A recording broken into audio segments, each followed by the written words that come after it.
And we are live. Hey everybody, the Fantasmagorium show presents Set to Stun. Welcome aboard. I'm Scotty, Shondra is in the conference room, and Steve is in engineering with the news. So just right off the hop, welcome to our Star Trek podcast show. I know it's exactly what the internet needed, was a couple of people talking about Star Trek. So that's what we're here to do.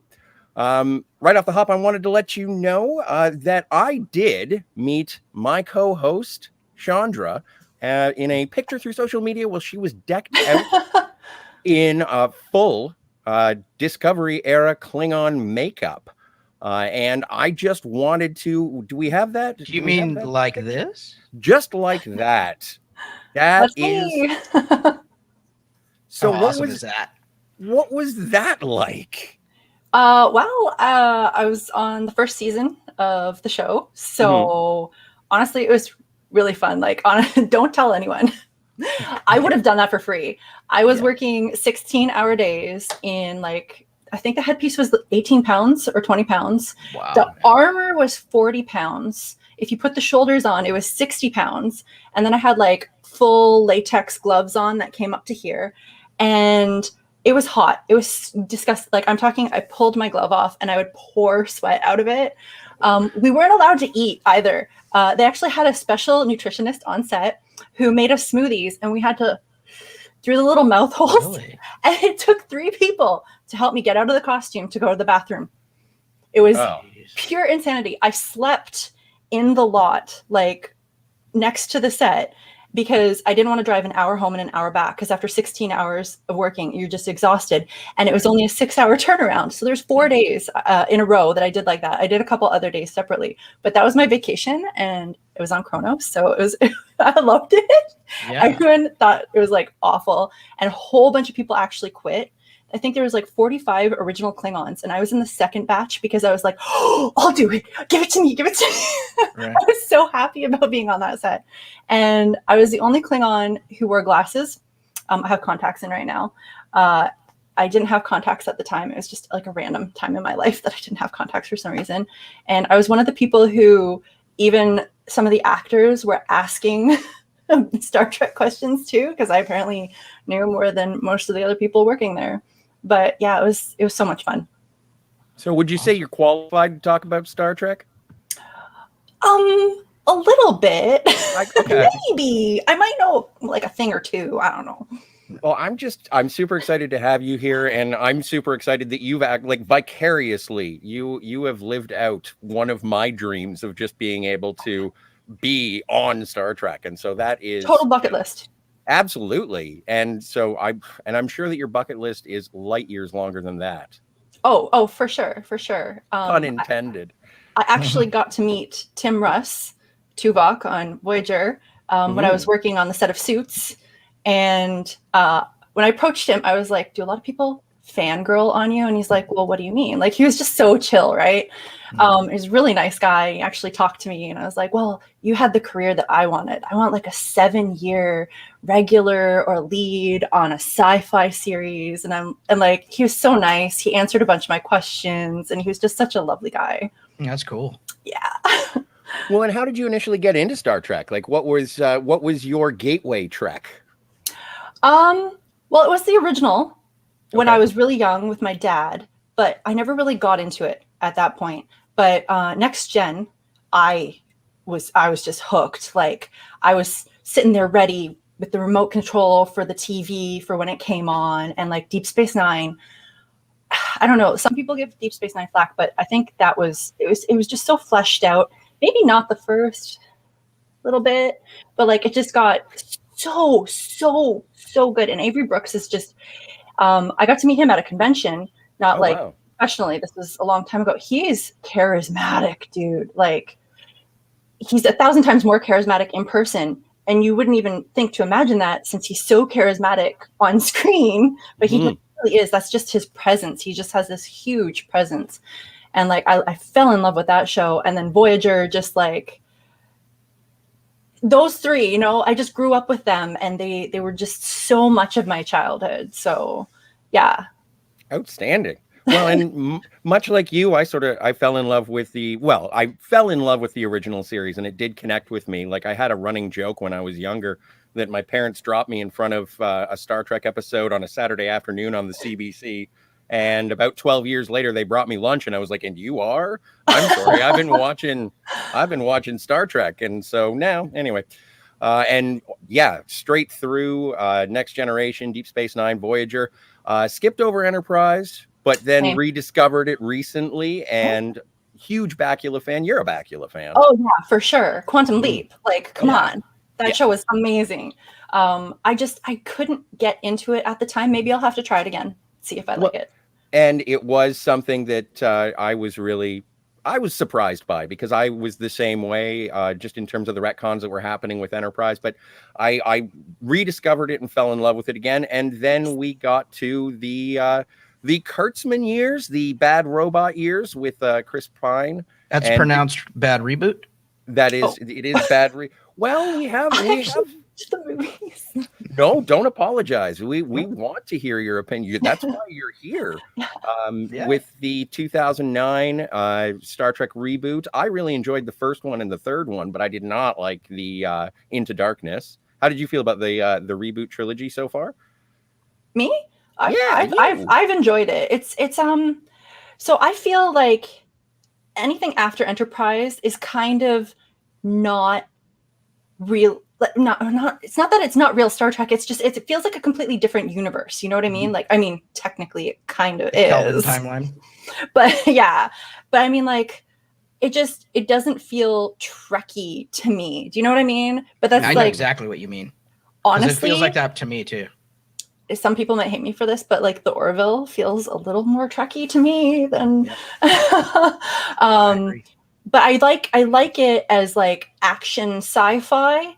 I feel it's more action sci-fi than Trekky wholesome.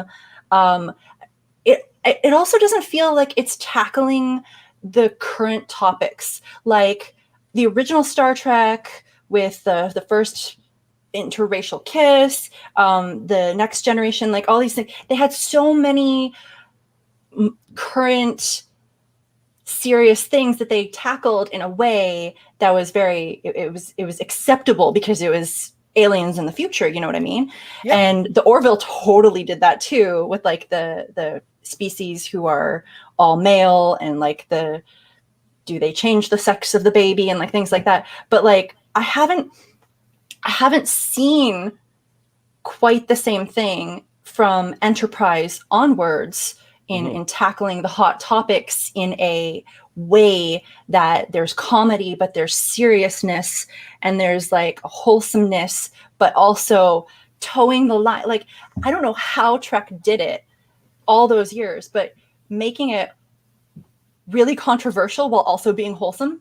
Like, that's not easy to pull off. Right. Well, and I think in the new incarnation of the Trek series, the series more so than anything else, the writers kind of forgot how to write allegory, and that was the key to telling these big, heavy issues, without just cramming them down your throat and putting it all front and center. Yeah. So I hope that future series will start to realize that just you have to get your writers to write allegory and metaphor in a way that just not so upfront. That's been my biggest problem with the new Trek series, because in that way it doesn't feel like Star Trek anymore. Well, I think they're trying to tackle a broader audience. Like they're trying to like make it more like other sci-fis, right. And they're they're dumbing it down. Yeah. And I get the draw of wanting more people to understand and like get hooked, but at the same time, it's really, I feel like it alienated a lot of the fans. We still love them, but it's just not the same kind of love. And I'll tell you what, if you make great stories, people will come. It doesn't matter. Just make them good. Yeah. And I think, when you're focused on just getting mass appeal instead of making really awesome stories, I think everybody loses in that scenario. Well, Steve, Yes. just as a beautiful segue, do we have anything going on in engineering news-wise? We absolutely do, Scotty. I'm glad you asked. So, Alex Kurtzman's reign at CBS Studios extended through 2026 with a massive $160 million contract renewal.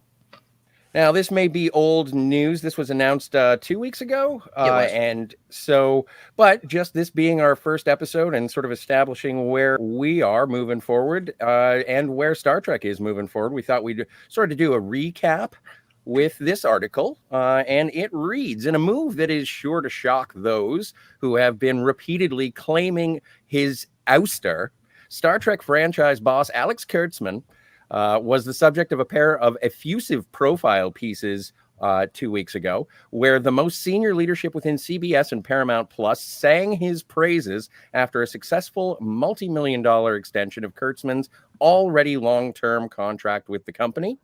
And regardless of what you may think of those creative decisions that he's made for Star Trek, it's clear that Kurtzman is good business for Viacom CBS. George Cheeks, president and CEO of CBS, told the New York Times that the writer-producer can develop for broadcast. He can develop for premium streaming, broad streaming. He understands the business and he's got tremendous empathy. He's creatively nimble, and it's obvious to Cheeks that he's CBS's future.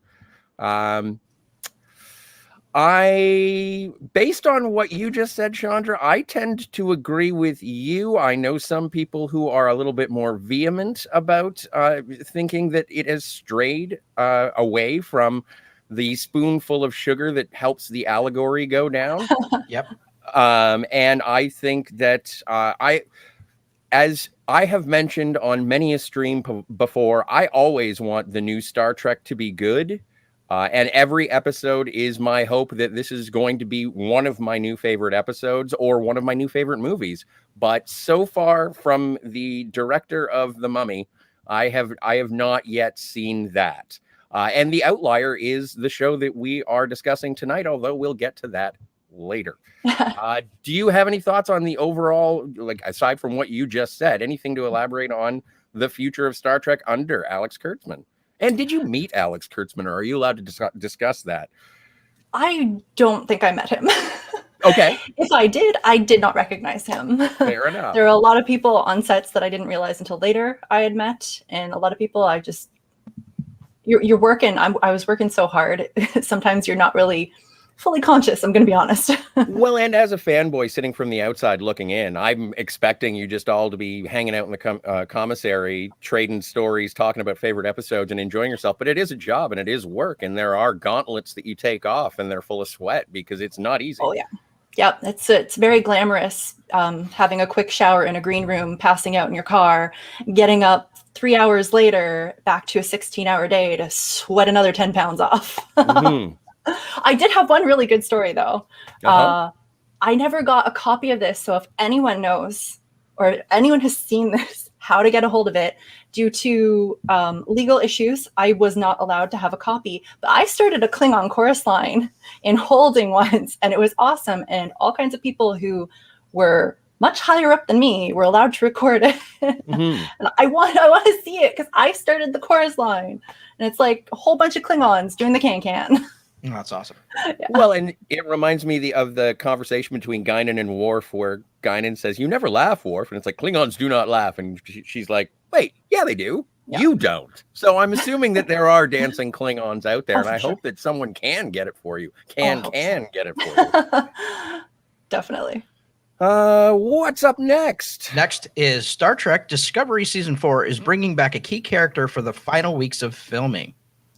Star Trek Discovery started production on season 4 some time ago, but it sounds like some time is still needed to put the final touches on filming the latest from the Paramount Plus series.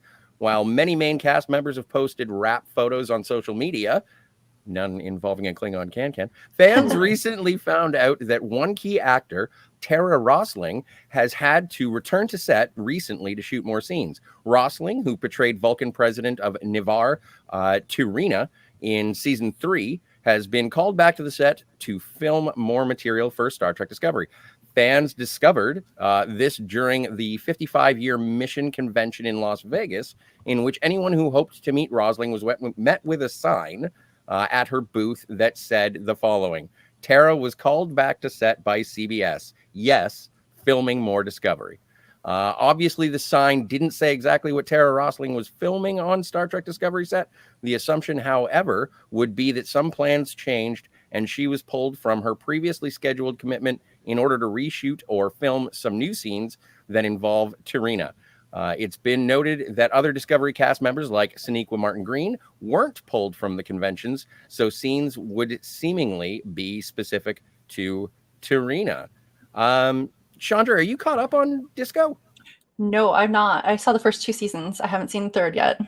I'm in the same boat, and so I'm familiar vaguely with Navarre and the reunifications and all the stuff, but that has occurred. I've read synopses, but I have not yet seen it. And once we get going into Disco season 4, I will be heading back to take another look at Discovery and see if how I react. I enjoyed her character. I did see season 3.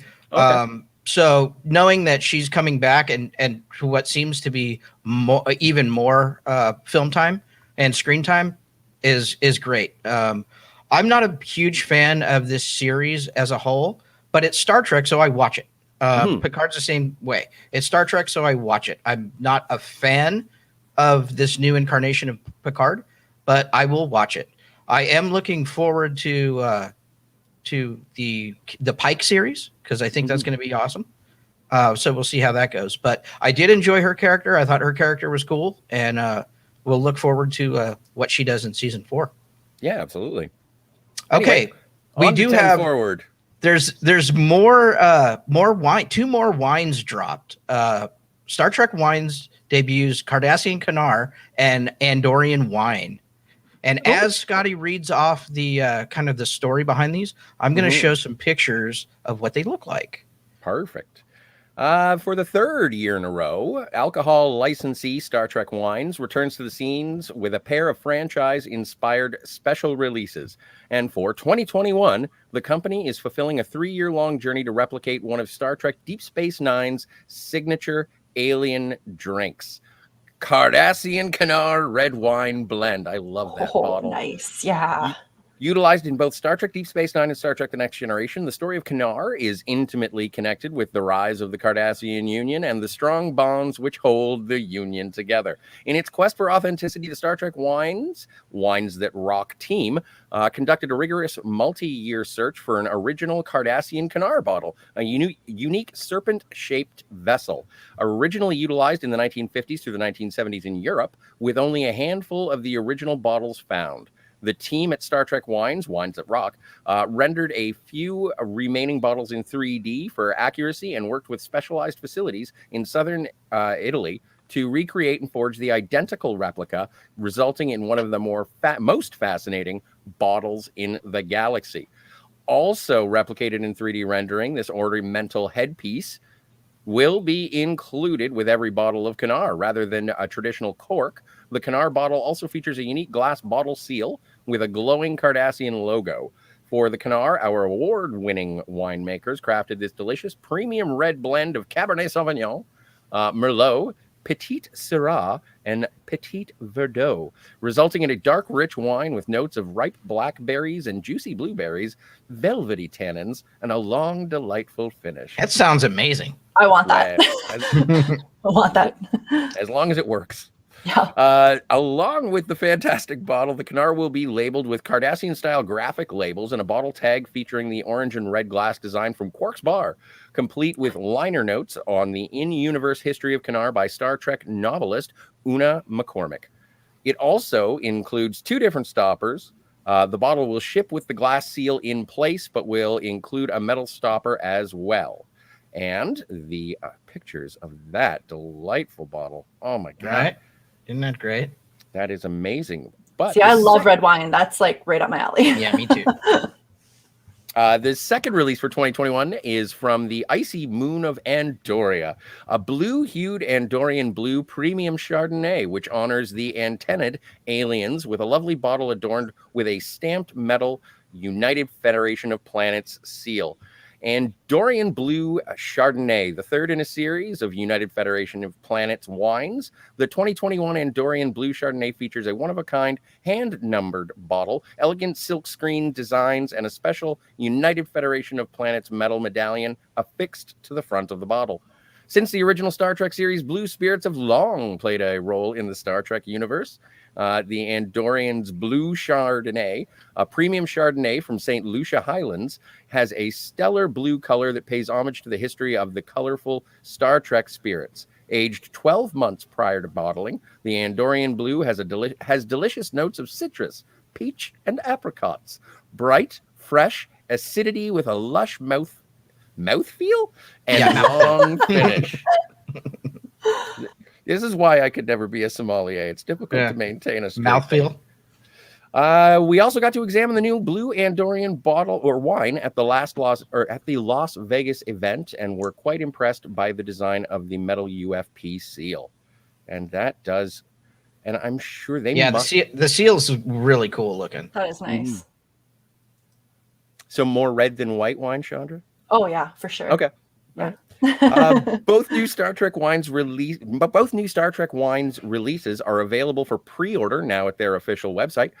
They expect to ship to buyers this fall. Do note that the company has a 2-bottle minimum purchase. Looking at you.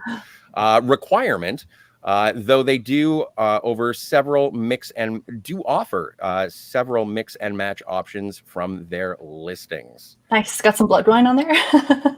Well, and I'd like to go back and check that to see what the previous offers have been, because it says for the 3rd year running. I'm sure there had to be some blood wine. It had to be blood wine. Next Monday, I will have them lined up for you guys, and we'll walk through them. Perfect.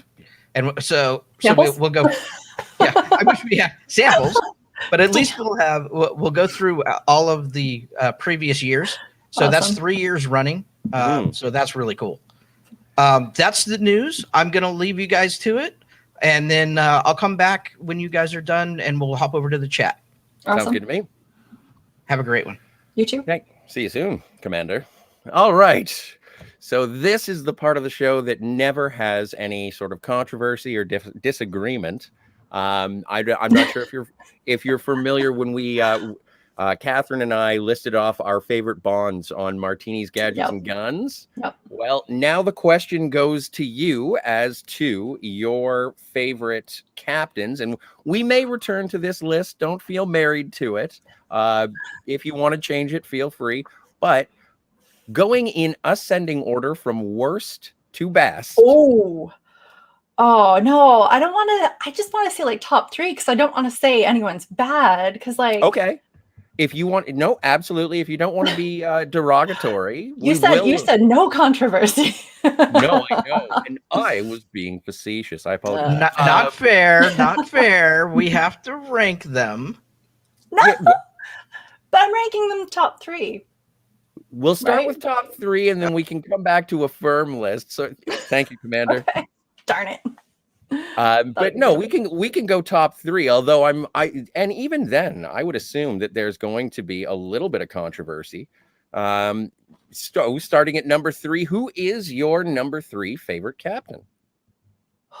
See, the top 3 are so close for me. That's like easy. You can get away with it, you know.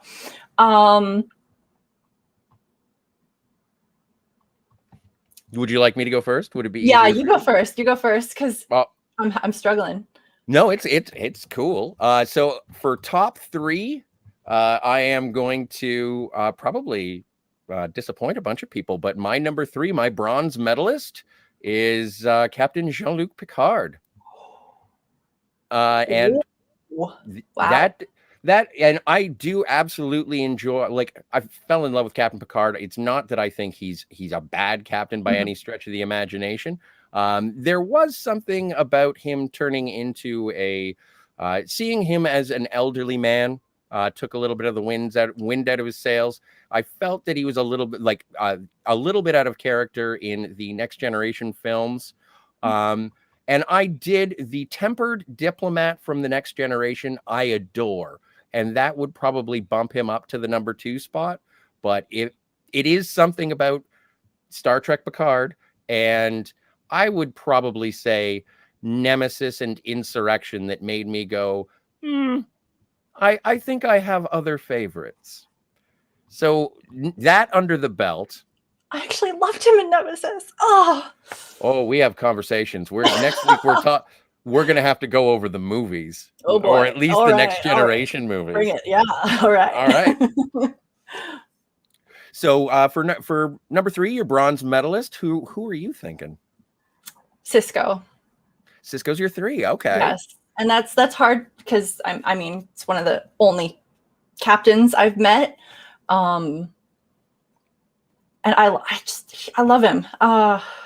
But the other 2 have very good reasons for being higher. Mm-hmm. So he's a phenomenal actor, and he's such a strong presence, like I said earlier. And I mean, I can't find much fault with him. So my top 3 are basically like, I have really difficult time finding any fault. Oh no, absolutely. And even the evolution of him going from commander of Deep Space Nine to being captain, and then ultimately being key in the Dominion War, like he only got better. Like that's the thing. He only got better as the show progressed, and it ended on such a high note for his character, at least. And just for aesthetics purposes, which do you prefer? Do you like bald goatee Cisco or hair Cisco? I prefer hair Cisco. Really? Okay. Yeah. It's my dad is bald with a goatee, so I don't tend to. Yeah, that's just upbringing, No, it's fine. There are no wrong answers between you and I. It's the rest of the internet that you have to. I know. You know what? Same with Riker. Clean shave that dude. Most people complete disagreement with me. Well, and in Insurrection, I do. That Insurrection is probably my favorite movie Riker, just because he is clean shaven. Yeah. Okay, so then that gets me right to my silver medalist, which is Cisco. Oh, there you go. Yeah. And so it's always a neck and neck in terms of which show I like better, whether it's the original series or Deep Space Nine. Yeah, Deep Space Nine is so good. Well, and Deep Space Nine is so good, but it always feels like it's the underdog, and I want to give it more credit than. So it depends on the day whether or not I say the original series or if I say Deep Space Nine. But I think the problem with Deep Space Nine and a lot of people who were really into sci-fi at this time is Babylon 5. I'm just gonna say, Babylon 5 is such an amazing show, and the idea of like the non-humanoid aliens and just so many concepts that having a space station come into the Star Trek universe when Babylon 5 was doing so well, I feel like it was just a bad timing situation, and it almost felt like they were trying to compete. But even though they were both space stations, they were just so different. They were different universes in so many ways, and I never felt that competitive factor that a lot of my friends were talking about at the time. No, and the controversy surrounding Babylon 5 versus Deep Space Nine, with even with J. Michael Straczynski pitching it to Paramount and Paramount saying no, and then hey, we have a space station show. Sorry guys, it was controversial, and that is sort of a battle that will go on. I always thought it was just going to be Star Trek versus Star Wars, but now you got Deep Space Nine versus Babylon 5, and I'm sure that there are other sort of tennis matches that people could play with their favorite franchises. Oh, for sure. Who's your silver medalist? Actually Picard. Is it? Okay. Yeah. And see, I was worried because I thought that everybody in the world was going to say Captain Picard was number one, was number one. Again, like my top 3 are just so like intertwined, and maybe different days I would have different answers even, because like I grew up, like Picard was the captain who got me to love Star Trek.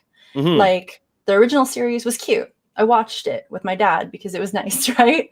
But like I was just, I just remember the first episode and the shuttlecraft just coming in, and I was like, oh, what is this? It was, the graphics back then were just like mind blowing, right? Mm-hmm. And just his charisma as well.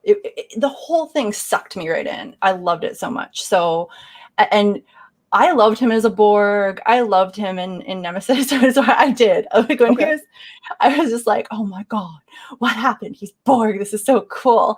Like, these were moments in my childhood, in my life, that were like, they were huge to me. Yeah. No, well, and he was okay, so when he was assimilated in Best of Both Worlds and then in First Contact revisiting that, did you get a chance to watch Picard, Star Trek Picard? I have not actually seen it yet. No spoilers. No, not at all. Well, I was going to drop one at the beginning, but I won't do it. Go ahead. That's fine. I cannot. If you have not seen it yet, I'm not going to do that to you. Okay. It would be rude. Well, Okay. I'll talk to the chat when you're not around. Fair enough. But yeah, so it would be interesting to factor that into your appreciation for Picard as well. The thing is I love. I'm okay with him being old. The X-Men. I'm watching him there, and I love him there, and I don't see any problems with that. People get older, so it makes sense that this series is here where he's old. So, like. No, but it's also, maybe it's something new for Star Trek just because with Kirk. Oh, come on. How many episodes of Next Generation had original Star Trek characters? Exploring them getting Did you freeze? old. No, we're good. Okay, there you are. But yeah, and so it did address getting old and like obviously relics with Scotty coming back and feeling out of place and things like that. But it was something different that even when Kirk during Star Trek II was addressing himself getting old and feeling worn out and useless, and that was being a huge plot line for Star Trek II, he never looked feeble. And he never felt like an old person. Whereas in Picard, it definitely does sort of you can feel the age of the character more. Okay. And it I don't know. I don't think it diminished the character. It just made it something that I don't want to say uncomfortable with, but I thought it would be more than seeing Dr. McCoy show up at 137 years old, and he was still feisty and full of life and dedicated. But does it feel too real in a fantasy world? Maybe it's a possibility. Yeah. I can see how that could be out of place. I'll have to watch it to find out. Yeah, and the progression of his character does sort of when you do end up getting to the final episode of Picard, there are changes. So you're definitely I would recommend seeing it and incorporating that into your opinion of Picard. But all right, into the gold medalist for myself, the one, the only James Tiberius Kirk, and he is the one that even Cisco and Picard, they were the ones, and I know it's writing and everyone is reverent to the original, but that was the guy that I grew up with. Men wanted to be him and women wanted to be with him. He was absolutely going through the galaxy. And as Captain Kirk, I'm talking about William Shatner as Captain Kirk and the establishment of his character in the first season of the original series, where he was a dedicated Starfleet officer. He wasn't the reckless booze hound that he was in 09. But again, as you mentioned, they kind of dumbed it down and made it palatable to a wider audience, and good for them. I'm glad that it was a success. But responsibility, duty, honor, all of the thing, loyalty, how to have fun with your friends without making fun of your friends. All of those things were just sort of character traits that I fail to emulate when I am wearing a yellow sweater. What do you got going on for your gold medalist? Definitely not him. Yeah. Okay. I was excited when I heard the J, and I was like, maybe the same opinion. Captain Janeway, all the way. Like, and I mean, similar reasons. I wanted to be her. Mhm. I want, like, 1000%. I wanted to be her growing up. She's a strong, assertive, intelligent woman. She was the first female captain. I remember, what is that? What was that comic I used to read? It's the one with like the spy versus spy. Oh, Mad Magazine. Thank you, Mad Magazine. I remember the cover of Janeway and a couple other female characters, and they're holding open the door to the women's bathroom, and the 3 other captains are standing there like, and it's going where no man has gone before. Oh, Like, I loved it. Like that comic was just, it made me laugh so hard, and like, just like, yes, finally there's a woman. And it was such a, like, the controversy over women in the show from the original series, having the commander being a female and then swapping it out after the pilot, and like all this other stuff. It's like, finally is where I was coming from. And it was the 4th show. It's like, it took that long, like, come on. So, and she wasn't overly sexualized. That was another thing that I really respected. She was still a woman, like she had romance and stuff like that, but it wasn't just about that like they brought 7 and 9 in later for that. But anyways, the point of her is she was a whole person. It wasn't just about her being a woman, but she was a woman who was a captain in a franchise that just didn't have that before. So she felt more fleshed out. She felt more real than a lot of other female characters. Like Diane Troy eventually ended up real. She ended up more fleshed out and everything, but she didn't start that way. No. And most of the female characters, they really didn't start that way. Even Crusher, she felt like she was just there to be a love interest to Picard for a while, to me. And then eventually she had other things going for her, and it got better. But she was still ended up being used as a love interest, like that one where she went to the Scottish planet. And oh no, we don't talk about that. We don't talk about. Okay, we don't talk about Sub Rosa. I'm sorry.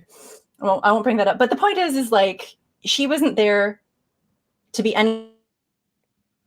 eye candy. And that's exactly what I saw in her. And I was like, one day I will be like you. I want your job, both in real life and in the television. Like, if they ever do like a Janeway remake, mm-hmm. You're kidding me? I would friggin' like, who do I gotta? No, wait, no, I'm joking. Well, but are you familiar with Star Trek Prodigy, the Nickelodeon show that's coming out? No. So you're going to get more Janeway, animated Janeway. Okay, that's awesome. I'm loving the animations. Well, that is absolutely perfect because we do have some animations. So there's our top 3. I've got Kirk, Sisko, and Picard. Shondra, you've got Janeway, Picard, and Sisko. So not a bad sort of coinciding list, and I can't disagree with your reasons. Yeah. But we do now. Where are we? What's going on? You're muted, Steve. Sorry. Before we move on, I just wanted to give you my 3 real quick. I won't tell you why. I'll just put it like this: sure. Picard first, second Janeway, third Sisko. Wow. Nice. Yeah. Those are my top 3. Mm-hmm. Nice. All right. Moving on. All right. Good top 3. I agree. All right. So I gotta ask before we move on, where's Janeway on your list? Oh yeah. Well, where's Kirk on your list? Are we talking all Kirk or just first season Kirk? Like the first series, all Kirk? Well, no, Shatner Kirk. Shatner Kirk. Okay. 5th. Yep, that's where my Janeway sits. Who's your 4th then? we gotta know. Pike is my 4th. Yeah, I was gonna say yeah. And that has a lot to do with Spock. Yeah.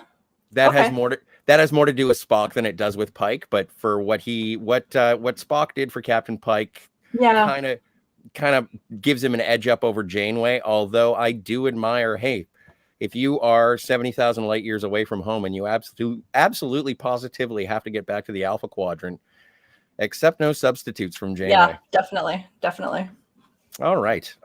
So last Thursday was the season premiere of Lower Decks, Strange Energies. And for just a brief synopsis for those not in the know, Lower Decks follows ensigns Mariner, Boimler, Rutherford, and Tendi as the support crew on one of Starfleet's least important ships, the USS Cerritos in 2380. They have to keep up with their duties and their social lives, often while the ship is being rocked by a multitude of sci-fi anomalies.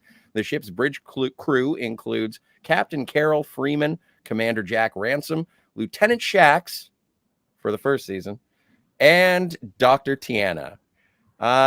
You caught up with the series recently. How did you like season 1? I loved it. And where is Badgie in that list? That is the best character of the whole damn show. I don't care what anybody says. Badgie is. If Badgie doesn't come back in the second season, I'm just like, I'm done. No, I'm still going to watch it. Who am I kidding? Love it. Badgie's a fan favorite. Badgie's not going anywhere. Yeah, Badgie's awesome. So anyway, this week's episode, Strange Energy, begins with Mariner during a Cardassian prison break, or so we think, and Mariner pretty much catches the audience up on the goings-on of season 1 with Mariner and Captain Freeman. Captain Freeman being her mom, and they are having a mom and daughter team on the USS Cerritos. Boimler has transferred to serve with Captain Riker on the USS Titan, and she really reestablishes herself as being a looser version of a Starfleet officer than we are used to. And the whole thing is revealed to be almost a Worf-like calisthenics program for her to get into shape. What did you think of the opening? Sorry, I'm just laughing. You're talking to calisthenics or squats. It's like, stop. It's leg day. No, I love that part. It's so funny. Oh, the beginning was great. I really thought she was actually like captured for a little bit there, but then finding out what it is, just, oh man, I love the way that they do things. Oh yeah. And the references to Chain of Command with they keep they keep showing me lights. And then I thought and also the beautiful recreation of that Miranda class vessel with like the Star Trek II bridge. It looked perfect. And then that's when it kicks into gear with the computer freeze program. An Andorian walks in, and a nice little reference to how things are going in Star Trek. Mariner does say, I know we're not supposed to have interpersonal conflicts, but I really hate that chick. I thought that was a nice wink to the audience, just even for the people who may be poo-pooers of the modern Trek, just saying, I know we're not supposed to do this, but we're doing it. Yep.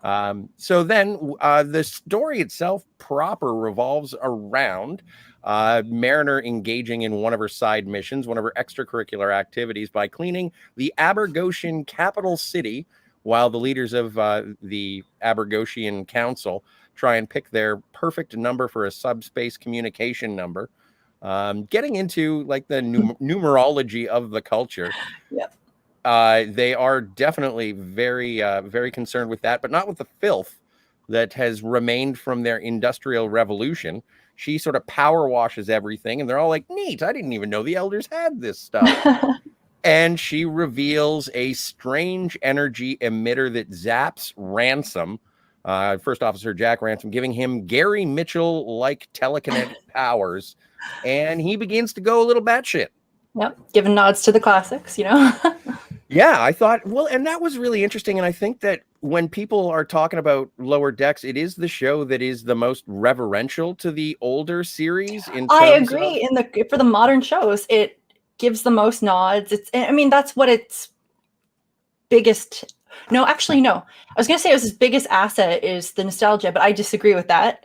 The second biggest asset is the nostalgia. I think the first is the comedy. It's so funny. I couldn't stop laughing the entire time I watched any of the episodes.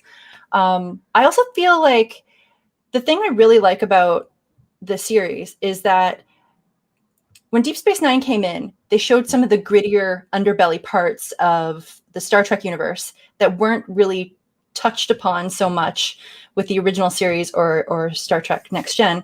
They were like a little bit like, oh, Kirk is a rebel-ish, you know? But then like the Ferengis and like there's like underground trading and things like that on Deep Space Nine. I think they're showing like in this series, it's about the lower decks, obviously. It's about the people who aren't really gung-ho for getting a captain seat. It's the people who are doing the not so great stuff, so they're not going to get the promotions. And like there's a huge universe that wasn't explored in any of the other Star Trek series, and they're starting to like pick out at the edges of the universe, showing that people are still people and aliens can still be jerks just as much as humans. Like so, and I kind of love that they're doing that, bringing in that reality in a cartoon.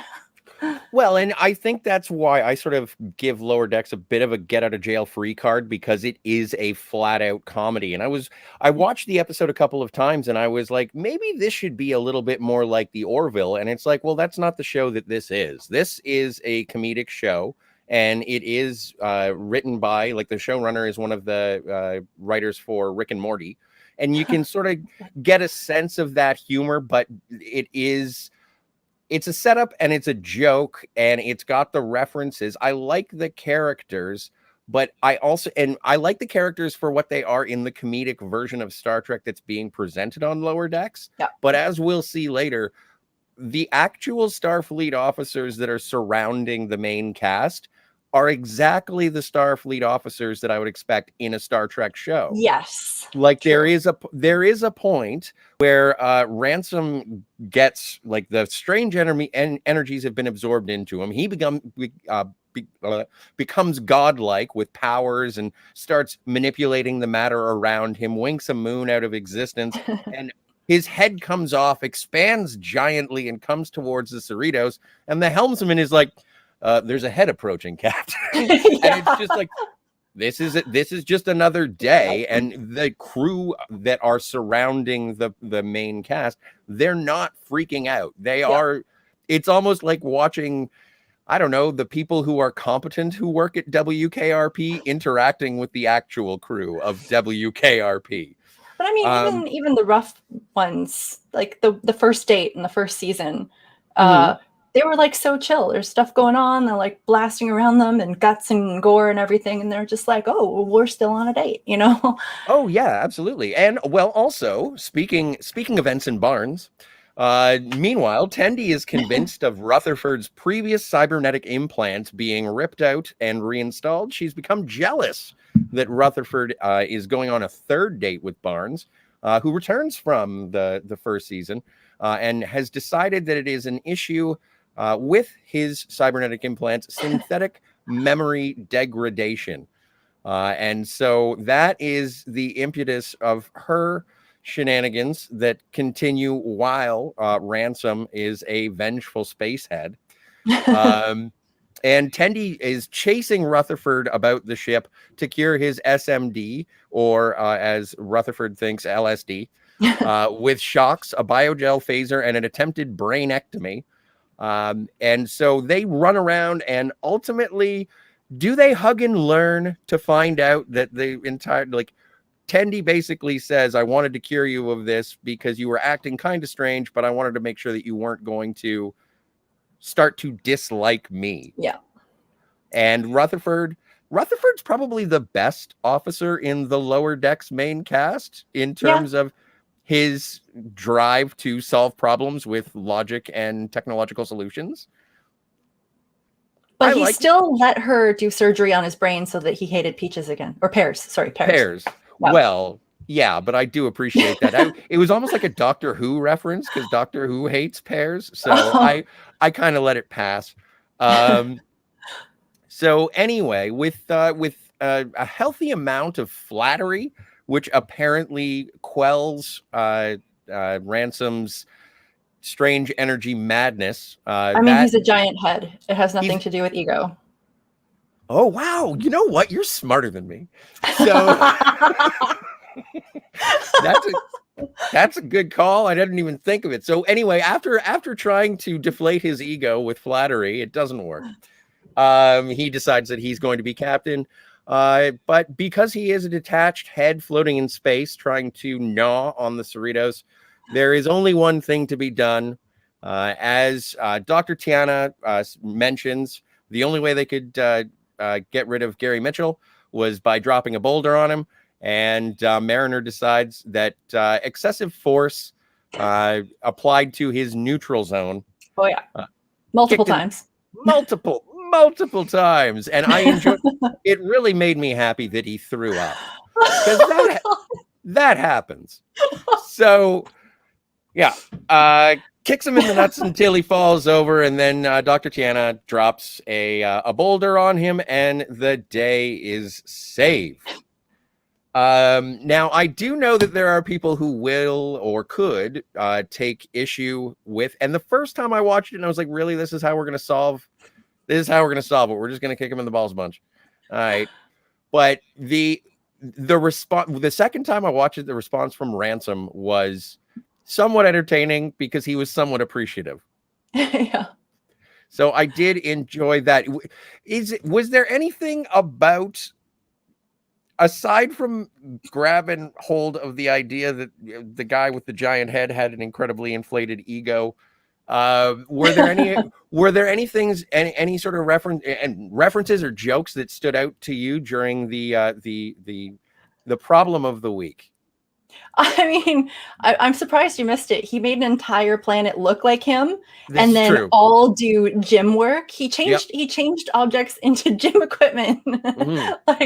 And so honestly, the only way to bring a guy like that down is to kick him in the nuts. Mm-hmm. Like, really, how else do you bring someone like the flattery didn't work? The flattery did not deflate his ego. If anything, it made him feel more, now I need to be the captain. And he said that he should be the captain because I think that if she hadn't been flattering him, he wouldn't have gone there. You know what I mean? He was so set on like, I'm supposed to be your first officer, and like, how dare you have your daughter replace me? He's kind of like, wham, wham, wham, a little baby. And then, so yeah, kick him in the nuts. And then, like, I love the rainbow barf too. That was the rainbow barf was good. It was beautiful. So anyway, back on the ship, Mariner and Freeman agree to return to their previous shipboard relationship of captain and ensign, and Mariner is escorted to the brig, having learned nothing. In typical sitcom style, we are done for this week. But as we sort of have the final rundown between Tendi, Rutherford, and Mariner, they discuss what Boimler's up to and how he must be having a blast over on the Titan with Riker. Meanwhile, on the Titan with Riker, Boimler and the crew are mid-battle as they enter a spatial anomaly. Fluidic technobabble something or other happens, and the Titan punches through into the anomaly as their face... They're all... I love Riker's face on that. Absolutely. He's so happy. He's just like... Oh, yeah. Well, and one thing that I do enjoy and also sets it apart so that you are aware that you're watching the animated comedy version of Star Trek is the jazz references. And it is like, if you have to reduce Riker to a single character trait for jokes, I do enjoy that as being sort of Riker's punchline without taking away from his character and making him an idiot. Definitely. So yeah, that would be the tune in next week moment of Strange Energies. Overall, I don't even want to rank it. I kind of feel like these episodes are enjoyable, silly, jangly key references that make me chuckle. Yep. And every time I try and dive in a little too Star Trek nerdery into it, I kind of remember what I'm watching. Yeah. Did you have to let go of any Star Trek stuff, or did you just not really? I was so happy about this because, like I said, I really wish the Orville was in the Star Trek universe. I felt like that show was so much more authentic to the 90s Trek, at least. And I don't necessarily know if this is true, but I almost feel like they were like, shit, we kind of missed out on the Orville. We need our comedy. We need that like comic relief in this universe that just isn't there. Because they're so serious now. Like there's like little jokes and there's good quips and things like that, but it's not the same. Like I like the older Treks had more relief, like with the jokes and the banter and the cuteness and the wholesomeness to that heavy stuff that they put in there.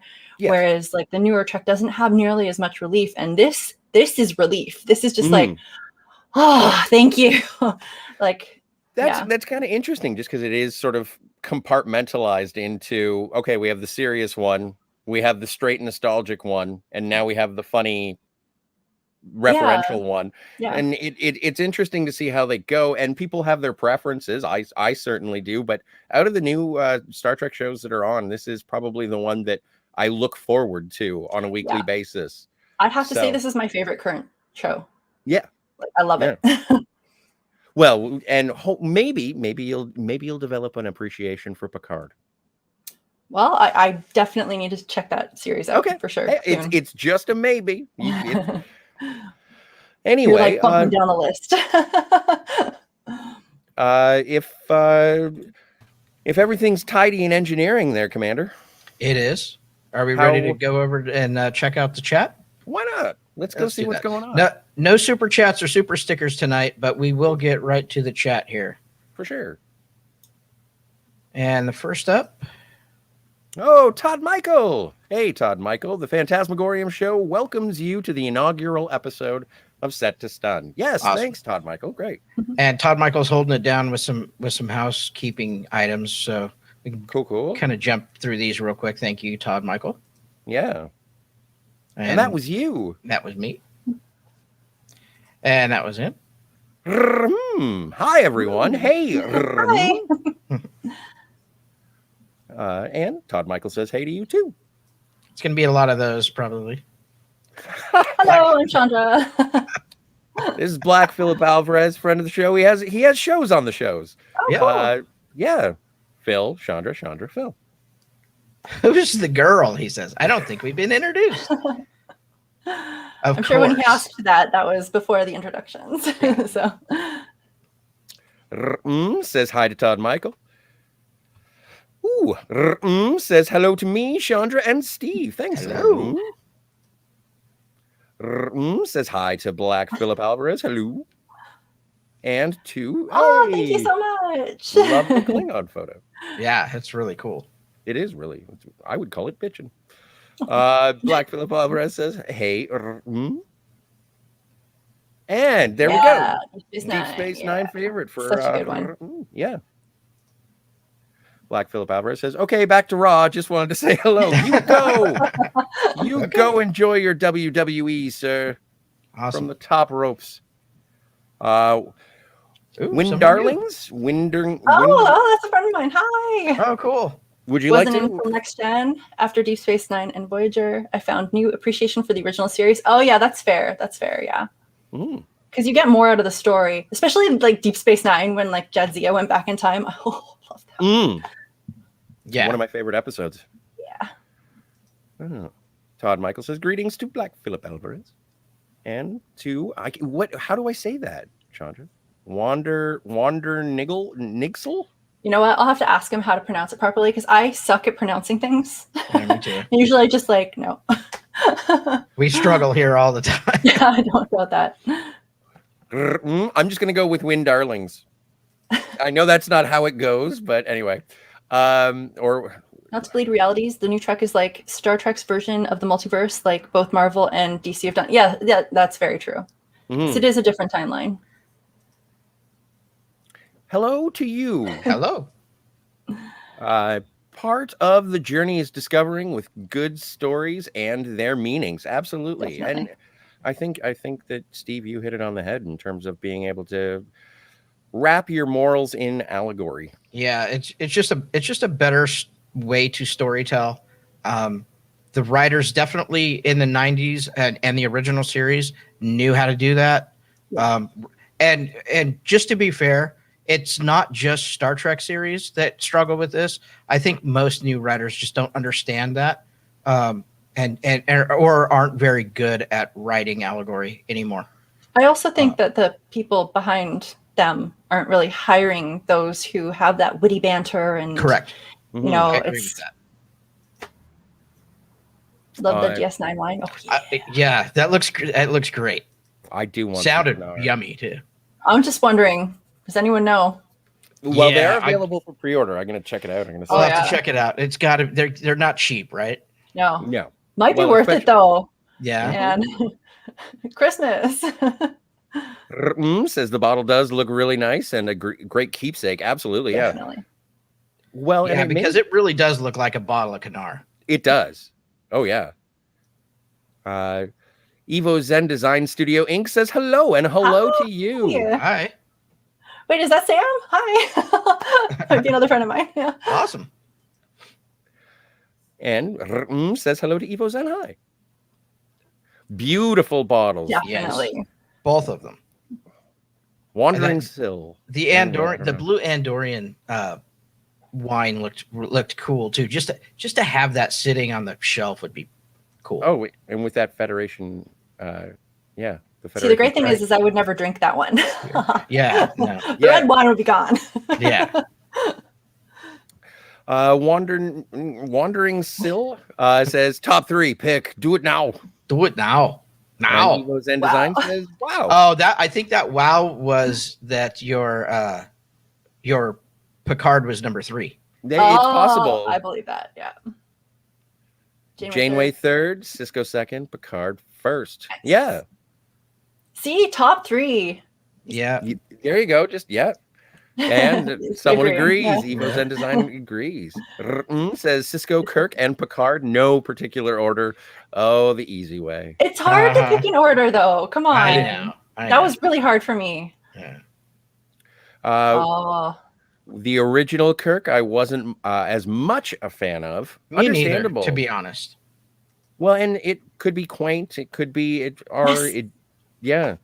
I like Archer too. I actually really like Enterprise. And I did too, and I liked it. Yeah, Archer's a good captain. That's true. But he reminded me a lot of Kirk. Yes. In ways. Yes. I think that my appreciation for Kirk does inform my appreciation for Archer. But also he was a bit of a jerk. Like Archer was a little bit more stern. Yeah. But he was the first one out there. Yeah, that's true. Exactly. And that's trying to make his way, putting in order for canon. Yeah. I honestly feel like Archer would have been higher for me if I got into the series more. That's probably right. I hope you do a rewatch. Probably. It's really good on a rewatch. Yeah. Says I like Cisco with hair as well. See, I get that, and I enjoy him. He's friendlier, but I got into Avery Brooks during A Man Called Hawk. Like when he was on Spencer for Hire, that is Hawk 100%. So totally. It was like, oh wow, there's a badass in Starfleet. This is awesome. Wander says, now I want to see a Star Wars series about a space station. That's no moon. That is a space station. That's no moon. There you go. It's about a space station. Darius Munchausen, how are you doing, Hey, sir? buddy. Hi. Hail the Phantasmagorium show, Scotty R. and Shondra. I love your RoboCop picture there. That's Yeah. And Darius says hello to Darius Munchausen talking about Dr. McCoy showing up in Encounter at Farpoint. Yes, 100. I don't see any points on your ears, boy, but you sound like a Vulcan. Says to Darius Munchausen, hello. They are talking about their top 3 captains. Which are your top 3? Ooh, this could get interesting. No. With diamonds on the soles of the shoes. Wander says, I now realize why I had such an issue with Kirk. I think we all have similar experiences. It's about how they fit as a role model in your life you can relate to. And some characters' lives are too different. That is... definitely. Yeah, absolutely. Very good point. Wander says it took a shock to his system. Yeah, when Ransom gets kicked in the neutral zone, absolutely. It did. In the neutral zone. Nice. I see what you did there. It wasn't me. It was the writers of the show. Oh, was it? Wander says, if we get to ask questions, what race, role, and series would you put yourself into in Star Trek? I'd be a human, maybe pilot of a lone science ship in Deep Space Nine. Ooh. Deep Space Nine had the war, though. I don't think I'd get out of Deep Space Nine alive. I'm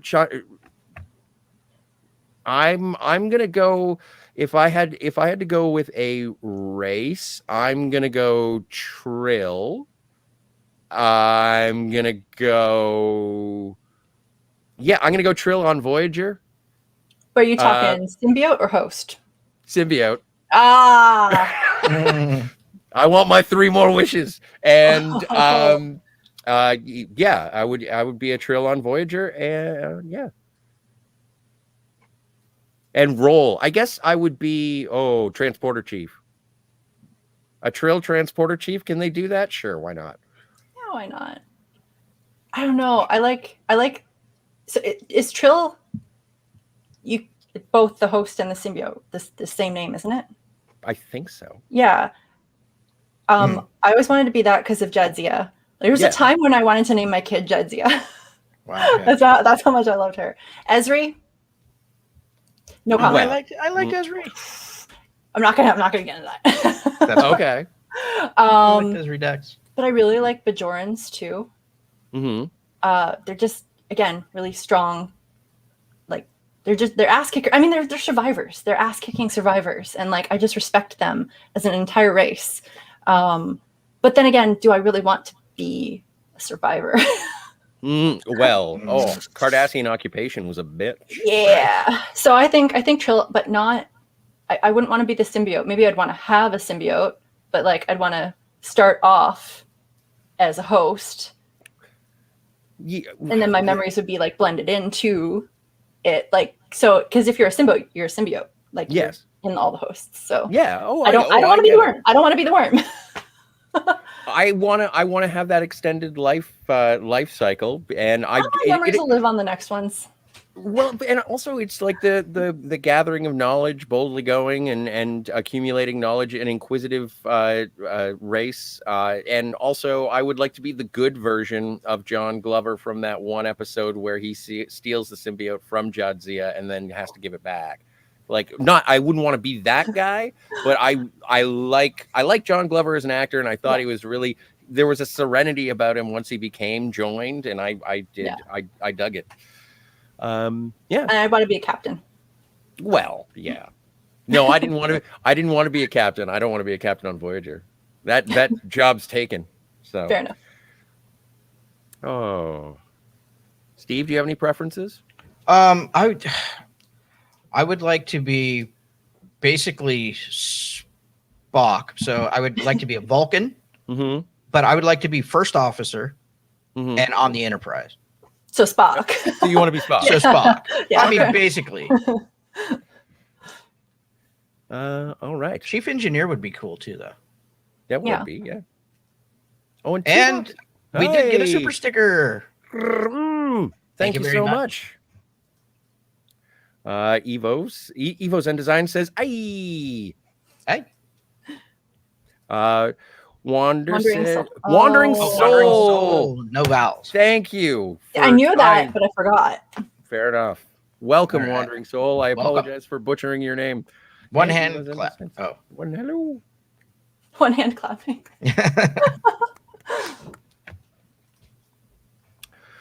Tom Jr. Jackson, welcome to the chat. Tom, thanks for joining, man. I like Kirk. Ditto, buddy. Me too. Says hello to Tom. And Tom says hi to Wandering Soul. Surprised if no one says a Q. Oh, son of a... Well, I was going to say Q, but then I'm like, you know what? That's kind of... Actually, being a Q would be, I think, super boring. It'd be great for the first, few thousand years. Right. Yeah. And then it would just be like, dude, it's the same old, same old. Mm-hmm. And being our Q's Q, especially in Voyager, would be cool. Yeah. Because I really liked him in Voyager. I liked him obviously in Next Gen, but he was a little looser in in Voyager, He's and way cooler. he was cooler, Yeah. and the interaction between Janeway and Q was awesome. So. Oh, for sure. Well, and so you can look forward to Q returning in Picard season 2. That's right. Ooh, sweet. I like his cameos in the first season of Lower Decks too. Oh yeah. When he changes them into no, we don't have time. Go bother Picard. Oh, Picard's no fun. All Back he in the does judge is- suit too. Yeah. Great. Oh yeah. And that is second favorite. He does look good in a Starfleet uniform. Wandering Soul says no worries, and I appreciate your understanding. Says, would you want to be a part of the Dominion? Nope. No. No. The Iggy Pop character was cool though. Yeah. As the Vorta? Yeah. The Vorta. I guess I would if I had to be in the Dominion at some level, I would want to be a Vorta. Well, they are the perfect negotiators, and Wei-Yun, he is one charming son of a bitch. Right. Although that's a contradiction because they're clones, so he's technically not a son of anything. Right. Anyway, moving on. Oh my god. Yeah. Would you want to be part of the Dominion, Shondra? No. No, me neither. I mean, like maybe if I was like Odo, but like because I didn't remember where I came from, Right. and it's cool to be a shapeshifter. Mm-hmm. But I wouldn't. Did we? I can't remember. Did they ever name that race other than the Founders? No. I Okay. don't think so. Yeah. Changelings are founders. Changelings or Founders. Mm-hmm. And Wandering Soul says there are ways around the boredom of a Q by just becoming other beings and living as them instead of Q. Well, yes. But there was, what was the name? I forget the name of the episode, but it was a Voyager episode where there was a Q that had been imprisoned in a comet to prevent it prevent them from killing themselves. And it was the boredom and futility of eternity that had essentially driven them. Immortality sounds like a great time until you actually have to endure it. Yeah. I mean, they did start having kids though, so that's kind of cool. Mm-hmm. Yeah. Trying to change things up a little bit. I do like it. Reminds me of the episode. Which one? Q2? No. With Corbin Burnson? No. Okay. The Q, the girl that turns into Q. Oh yes, Q. Oh yeah. With Amanda Rogers. Yeah. They all start with Q, except for Tapestry and All Good Things and Encountered Farpoint. But Right. Yeah. Anyways, that because her parents decided to go live a life as human. Yeah. Mm-hmm. And kind of stop using their Q powers and all that. Mm-hmm. So, very interesting. Oh, it was. Yeah. So you could do that, but then do you call down the wrath of the continuum if you shun their ways? I don't know. Very interesting. My favorite is still the sex scene. Yeah, right. Yeah. Oh. Great. Well, and if I can rescind, I would be Susie Plaxon in any time that she shows up in any show. She is awesome in everything. Dr. Solar, female Q, Kalar. Anytime she shows up, I'm just like, hey, Susie Plaxon is here. So I would like that response. I would do that. And Wandering Soul says the only reason I went human was to not be in things like the Dominion. Mm. Yep. Fair enough. Makes sense. Yep. All Okay. right. I think that'll do it for today, guys. Fantastic. What a great show, huh? That was fun. It was that was excellent. Yeah. So we'll catch you next week. Yeah, Outstanding. definitely. And I guess based on what we're talking about, we will rank the Next Generation movies in order. Ooh. Oh, okay. All right. I'll have to prepare more for that one.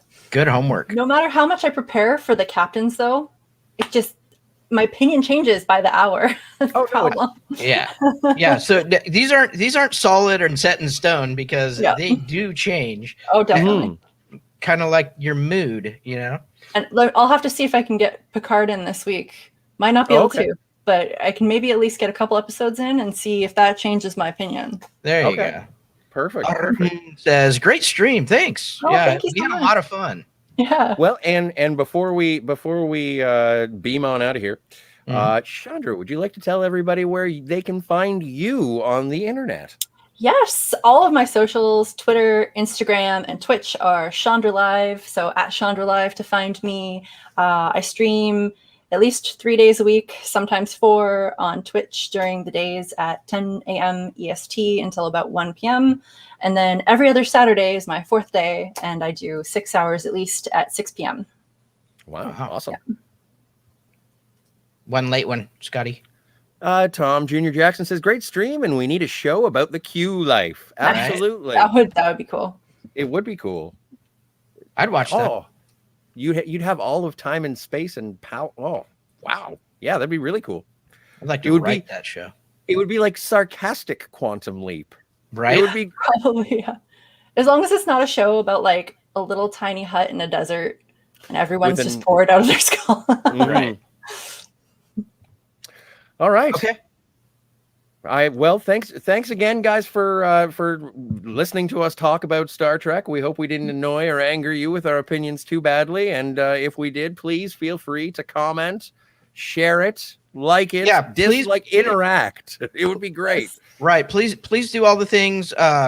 Like, share, subscribe, hit the little bell so you get notifications when we're going live. Also, in the comments on this video, please tell us, how you think we did. See if you like the show, we want to continue doing these shows, we'd love to hear your feedback. And until next time, everybody, for Shondra and Scotty R37, I am Steve Foley. Have a great night, everybody. Have a good night. See you guys.